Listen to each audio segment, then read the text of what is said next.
Welcome to video number 6, the culminating activity via a Google form. In your note catcher, you brainstorm several main ideas and supporting details to compose a rough draft of your summary to your colleagues. Now it's time to revise and publish. Pause here and reread your summary.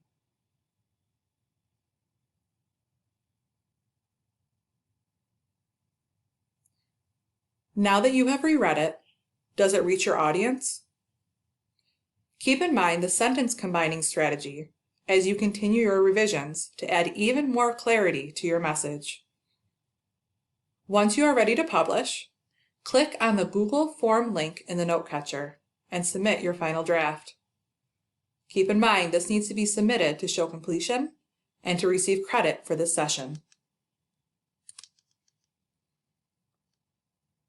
Thank you for joining us for this session.